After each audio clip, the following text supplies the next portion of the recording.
Anime, depending on who you ask, is either the most insufferable genre of media to ever grace the earth or the most influential genre ever. In all reality, it falls somewhere in the middle. Hi, I'm Raw, and I like anime. Actually, I really like anime, and one of my favorite animes of all time is JoJo's Bizarre Adventure. I know, shocker. It's funny, doesn't take itself too seriously until it's thematically required, and has arguably the best power system of all of shonen slash seinen. All while the series as a whole being deeply flawed. But it's a series that embraces its flaws in a way that makes it unique from any other anime. And recently at JoJo Day, the anime adaptation of Part 7 of JoJo's being the Steel Ball Run has been announced. So what's better to do than to take a deep dive into the series as a whole and give my review on JoJo's Bizarre Adventure. I started out my JoJo journey being anime only, watching parts 1 through 5, and personally read all of the parts after part 6 aired. Due to that, I will cover and summarize most of the story elements in all 8 parts, and briefly touch on part 9, which is currently in serialization, so this is your spoiler warning. Without any further interruptions, let's jump into the adventure of the Joestars and its bizarreness. JoJo's Bizarre Adventure is an action-adventure series created by the GOAT himself, Hirohiko Araki. Araki first serialized Part 1 of JoJo's Phantom Blood in 1987. The series is often known for its unique art style, JoJo poses, and references to Western music and fashion. With the anime adaptations, memes, and large community that JoJo's Bizarre Adventure has fostered, it has become a cultural phenomenon. The premise of the story introduces us to a bloodline. No, not that one, but similarly, this story follows a generational saga of the Joestar family. With each season, or as the JoJo manga, anime, and community refers to them as, parts, introduces a new protagonist nicknamed JoJo. Each JoJo has their own unique abilities, traits, and goals that they ultimately want to achieve. The overall conflict within these parts are often interconnected, as the previous part will have ramification on later parts driving that narrative. And this narrative starts with part 1 of JoJo's Bizarre Adventure being Phantom Blood. We are introduced to the world of JoJo's with the first ever Joestar, Jonathan Joestar, the embodiment of a Chad. Jonathan is meek, honest, and a kind individual who is the heir to the Joestar fortune. His life and the lives of the Joestar lineage is turned upside down by the introduction of the infamous Dio Brando. For context, Dio's dad tried to rob George's crash carriage, but George mistaked him for trying to save him, so George is now indebted to Dio's dad with a favor. As Papa Dio is dying, he gives Dio's George contact info and claims this favor, which is why Dio is in the Joestar Manor and is their new adopted child. And as a welcoming gift, Dio kicks Jonathan's dog, so you know that they'll be best friends. So these two have to grow up together. We find out that Dio poisons Jonathan's father, and they continue their feud all the way to the end. I don't want to over-explain part 1 because it's quite simple and there's not much that goes on, but just know that Jonathan and Dio ends their feud by hugging it out. As far as my view of part 1, it's definitely better in retrospect. It's cool to go back and see how far the franchise has come from Jonathan all the way up to Jodio in part 9, and to revisit the beginning of the series. It's pretty refreshing. Compared to the insanity that JoJo's has in store for us later, a story about British people using sunlight energy to kill vampires is the least bizarre adventure we are going to go on, and I can appreciate that.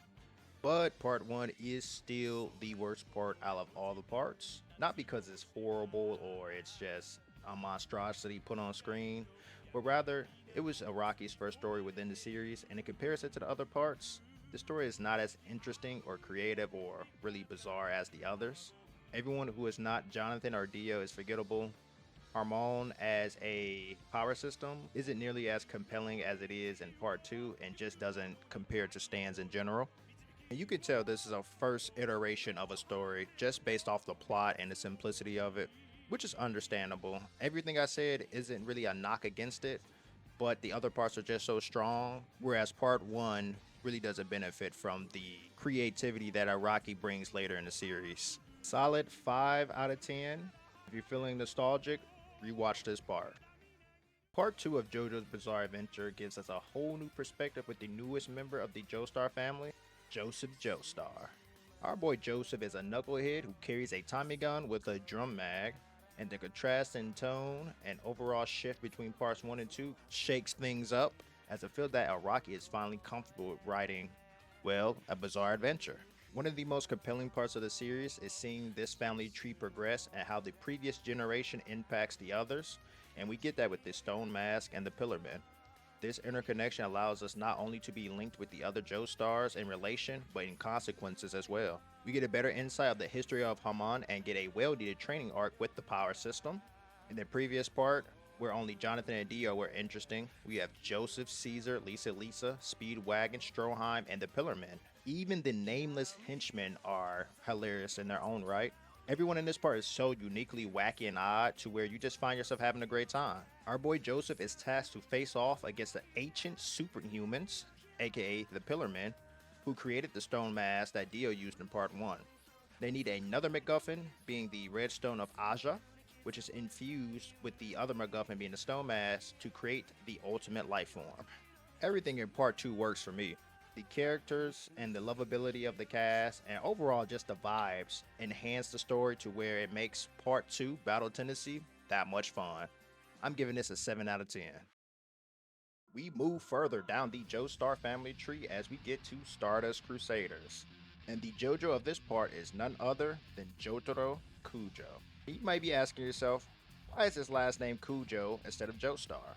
Well, Kujo is his dad's last name, and Joseph's daughter, Ali, which is Jotaro's mother, is a Joestar, thus making him a Joestar. Let's be prepared for the next few JoJo's and their connection to the Joestar family, because it's going to get even more convoluted.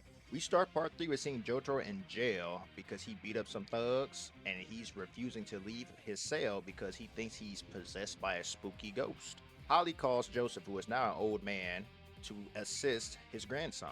Joseph and his right-hand man Abdul show Jotaro that this isn't necessarily him being possessed by an evil spirit, but rather power! When I said that JoJo's has the best power system in all of anime, I meant stands and not Harmon.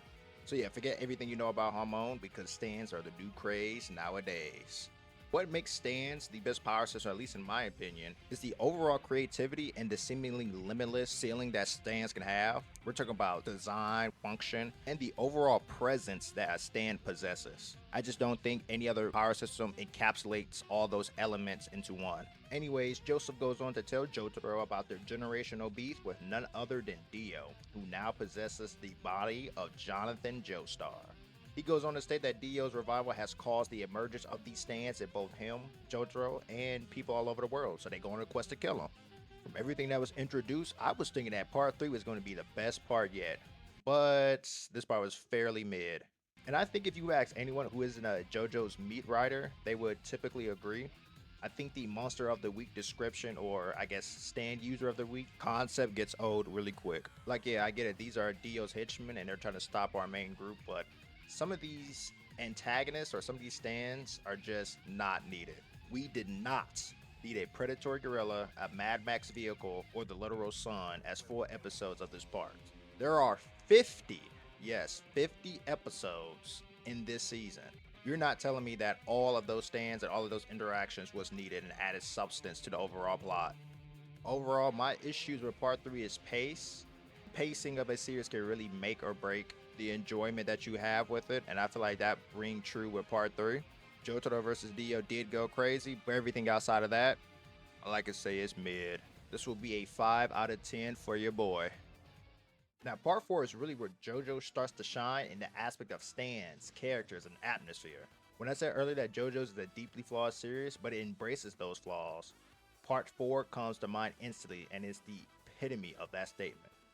I'm sure part 3 was seen as a general success, but in Araki's eyes, he knew that he had to improve on some of the new concepts and direction that JoJo's was going in. So he took a step back, and in part 4, he made a smaller scale story with the town of Moria. But this small town has a serial killer on the loose, and when the serial killer strikes too close to home, Our main cast is tasked with finding out who this killer is and taking him down for good. All the while, we are introduced to the many people and the quirks of this town, most of whom we see are stand users, but these people have stands that are more akin to everyday life.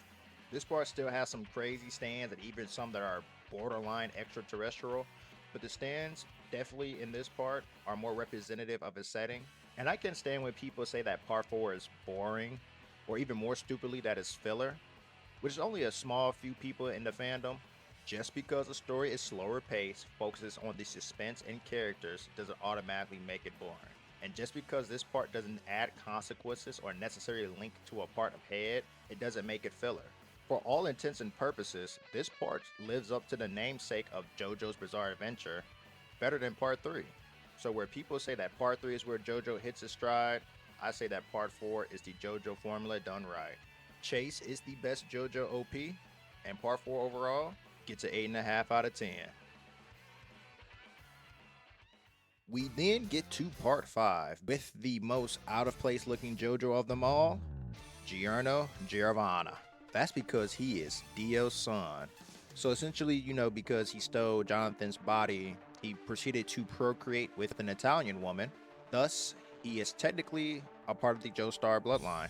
Giorno's ultimate goal is to reform the corrupt organization being Passione and become a gang star, whatever that is. Giorno teams up with Bruno Bruciati and his crew of stand users. They agree to overthrow the boss and leader of Passione due to the boss sending this crew on a dummy mission to kill his own daughter. In my eyes, part 5 is a fusion of part 4 and part 3. You get the confined location and small scale operation, but you also get kind of the stand of the week flow from episode to episode. And the stand of the week flow kind of works better in part 5, but it still suffers from the same issues that we've seen in part 3.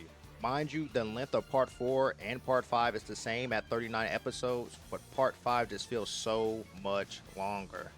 And that's mainly due to part 4's time mostly being used to flesh out our cast and the area around them, whereas part 5 does that to a much lesser degree.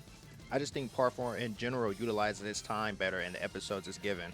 Also, Giorno is kind of weak as a character, and not talking about strength, but as a main JoJo. For someone with aspirations of reform and denounces injustice among his community, he couldn't be any less passionate from his actions and really how he sounds.